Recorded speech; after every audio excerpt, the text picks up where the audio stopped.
The fourth day without sleep had begun to take its toll. Downin's thoughts wavered as exhaustion seeped into his bones, and the shadows in his mind grew darker with every passing hour. Studies have shown that even a single sleepless night can impair judgment, but 4 nights? That could drive a man to the brink of madness. To occupy himself, Downin delved deeper into the earth, his pickaxe striking the stone in rhythmic defiance of fatigue. Every swing carried the potential for disaster. A stray strike could trigger a landslide or reveal a sudden, yawning void. And then it happened. A crack, a splinter, and the rock beneath him crumbled away to reveal a 100-meter drop. Peering down, Downin saw the vast chasm below, a labyrinth of stone and shadows where the unearthly sounds of the unknown echoed, zombies, spiders, and worse. The sight was both terrifying and mesmerizing, evoking the haunted awe of Humbert Humbert upon his first meeting with Lolita, both beautiful and dangerous, drawing him closer despite his better instincts. Downin crafted a precarious staircase, his last 3 torches lighting the way as he descended inch by inch toward the abyss.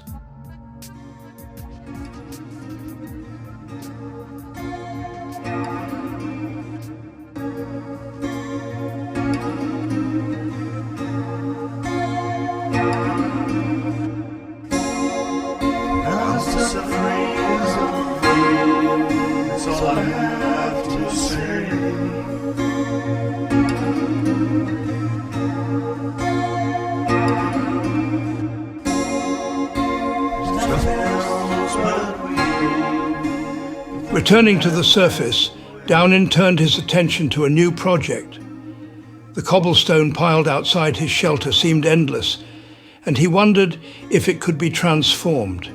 Into the smelter it went, the heat licking at the rough stone. The possibilities were endless. Could this lead to advancements, to something entirely new? He felt the same thrill of curiosity as early metallurgists must have. Pioneers who transformed raw earth into tools of survival and power. While the furnace worked its alchemy, Downin sharpened his tools and prepared for another descent.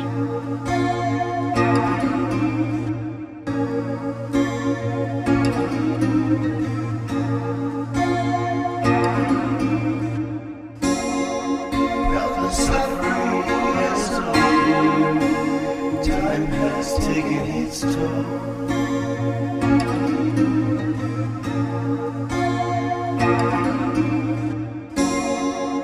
Reminding you of the inevitable. On his way back from the cave, he froze. A dark, towering figure loomed, an Enderman. Its body absorbed the light, blacker than black, as though it had been carved from the event horizon of a black hole. The staircase leading into his basement connected directly to his main room, a potential highway for the creatures below. A quick project ensued, crafting a sturdy door to seal off the basement and reclaim a sense of safety. With the door in place, Downin ventured outside into the daylight. It was supposed to be safe, but the whistle of an arrow through the air proved otherwise. He spun to see a skeleton, its bony frame taut with menace, accompanied by the green, hulking form of a creeper. The sight brought to mind the kamikaze pilots of World War II, whose singular purpose was destruction. Retreating into his shelter, Downin watched the creeper hesitate at the doorway. Though it lingered ominously, it did not pursue him further. He exhaled in relief, knowing this time he'd escaped disaster. The search for wool drove Downin into the forest, where the dense foliage soon began to close in.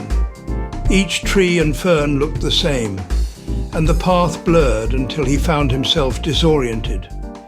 It was like wandering into the Green Knight's wild forest, a maze where even time felt uncertain. As he ventured further, the vibrant greens of his home terrain gave way to muted hues. The shift marked a new biome, a reminder of the unpredictability of this world. Downin hesitated, weighing the risks of straying too far. Turning back, the forest began to feel more familiar.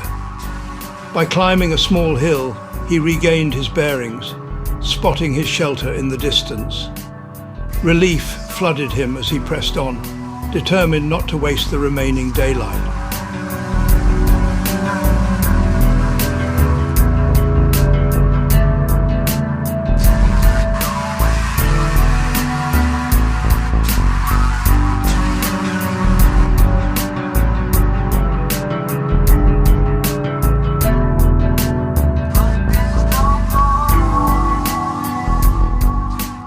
Home at last, Downin decided to make use of the sand near his shelter.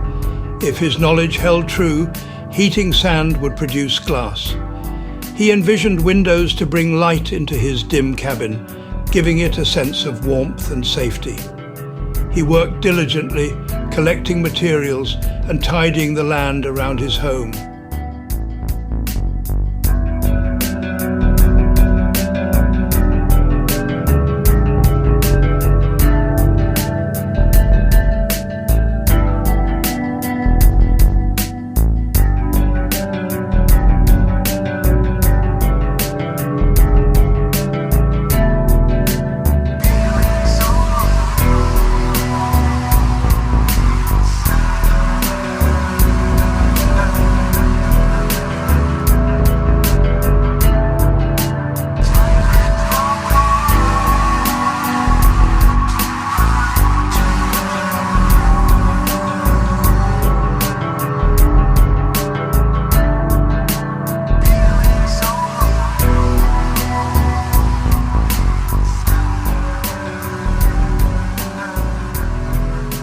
The repetitive motions of landscaping brought him calm, a rare moment of peace in an otherwise turbulent existence. But this was merely the calm before the storm. Downin had no idea what challenges awaited in the coming days. Without a bed, there was no respite, no save point to fall back on. His only solace was the thought of Aru. If only his friend were here, perhaps together they could face the trials ahead. For now, Downin would have to persevere alone, his resilience about to be tested like never before.